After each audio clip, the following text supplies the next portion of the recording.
This is Real News Media TV, coverage you can trust. Please like, share, subscribe, and hit the notification bell. Select all for daily news updates. Good morning, my Real News Media TV family. Thank you so much for tuning in this morning, and I'm wishing for everyone a wonderful and a productive day. And in the news this morning for September 29, 2023, security courier attacked in Manchester. Police have confirmed that a vehicle belonging to a money courier company was attacked by gunmen in New Forest, Manchester on Thursday evening. Preliminary reports are that the robbery attempt was foiled. Unconfirmed reports suggest that a security guard was shot during the incident. The latest incident follows the August 25 armed robbery in Mandeville, which left 5 people injured when gunmen attacked a beryllium crew, making off with millions of dollars. The total amount stolen is yet to be disclosed. Beachy Stout was furious. Wife took cop into bedroom, says witness. 2 jurors fell ill Thursday, causing an early adjournment of the murder trial of Portland businessman Everton Beachy Stout MacDonald and his co-accused Oscar Barnes in the Home Circuit Court in downtown Kingston. MacDonald and Barnes are on trial for the July 20, 2020 murder of Tonya MacDonald, Beachy Stout's second wife.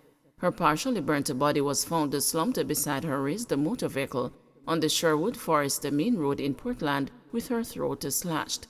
The first witness who took the stand on Monday is expected to continue his testimony on Monday when the trial is set to resume. During Wednesday's sitting, the witness testified that Tonya had remained silent when MacDonald confronted her in his office about bringing her so-called lover into his bedroom. It is alleged that the individual was a member of the Jamaica Constabulary Force. The witness, a former employee of Beachy Stout who played many roles, said he was present in the office at the supermarket owned by the businessman in Portland when he heard him telling his wife that she needed to delete her Facebook account. He said to her, "You need to get rid of your Facebook page and delete the account because it'll bring disgrace upon me." He said the boy have her up every week and all her put up picture, and the boy have the man to threaten him. He asked her how the boy got pictures of his bedroom if she didn't carry me into the house for him to be posting it on Facebook, the witness told the court. He said that Beachy Stout, in the conversation with his wife, said, "A them careless life you want, for people to walk and disgrace my name. I told her to get rid of that friend of yours, and you keep calling her." He added that MacDonald told his wife to change her phone number, but while he was speaking, she sat down quietly and continued doing her work. The witness went on to detail for the court his recollection of events surrounding MacDonald's alleged plot to dose Tonya and her police boyfriend with acid. According to the witness, the plan was to badly disfigure their faces. He claimed that sometime in 2020, while at the business place in Portland, he saw Beachy Stout with what appeared to be a jug, and he was pouring out some liquid substance into a cork. He was sitting at his desk and he said, "Throw this on my hand." I was afraid to throw it on his hand because I knew it was acid. In the same week, he sent me to go buy some containers. He said to buy a container with a metal cover, similar to a jam buckle. He said to get the metal cork because this is acid and will melt an ordinary cork. According to the witness, Beachy Stout said, "This is to deal with the police boy because Tonya carried his name to the police, and he said it was a good thing he had somebody there to tell him. He said he can't shoot him again, so this is to go deal with his face. Make the two of them go live together." The witness began to cry in court when he remembered that the plan included disfiguring Tonya's face and skin. Him say I go burn her up, so she and the policeman can stay with each other. I said, "Mr. Mark, just give her the $10 million and don't know." Both of them were arguing, the witness said, pointing out that it was then he overheard bits and pieces of a conversation in relation to somebody wanting $10 million. The witness said his former boss was becoming highly suspicious of Tonya being involved in extramarital relationships. He added that due to this suspicion, Beachy Stout would get him to help to spy on his wife on numerous occasions. In the first to the second week of July in 2020, Mrs. MacDonald was supposed to come from Kingston, but she didn't come back at the time when he expected her to come back. I was in the shop and he said, "I must go and see if I see her." I took Tonya's father's car and drove all the way to Junction St. Mary. On the way, he called me and said to come back because she was at her mother. I went back to the shop. One early morning in the same July month in 2020, she went to Kingston, and he came downstairs from his office and said if I knew any taximan who could carry me to Kingston, as he wanted to find out where Tonya went. I told him that I knew a taximan, and he told me to go and look for him. I went down the street and had a conversation, and I went back to Mr. Mack and told him that the taximan was out of town. He didn't say anything else. He just went upstairs, the witness claimed.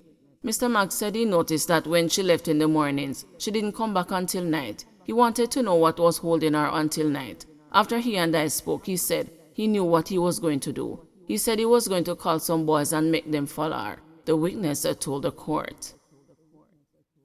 NCB St. Anne fraud case amount increases to over $28 million. The $22 million fraud uncovered at the St. Anne's Bay National Commercial Bank branch in January has increased by $6.6 million. The fraud amount rose after detectives found that US $44,000 was also swindled from another customer's account.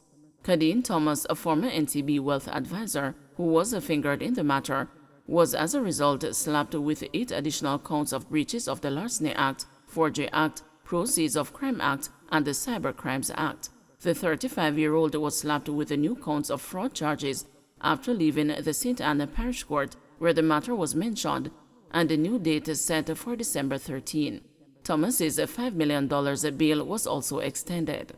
The accused, who was a wealth advisor at the St. Anne's Bay NCB branch, was initially charged with larceny, uttering forged documents, forgery, and the breaches of the Cybercrimes Act in relation to US $143,000, which was reportedly transferred from a customer's account. 2 additional charges of uttering false documents and the larceny as a servant were later laid against the accused. Attorneys at law Matthew Hyatt and Bert Samuels are representing the accused. Auditor General recommends a police probe of corruption claims against the Transport Authority workers. The Auditor General has recommended that the police be called in to investigate allegations of extortion and corruption being carried out by route inspectors attached to the Transport Authority.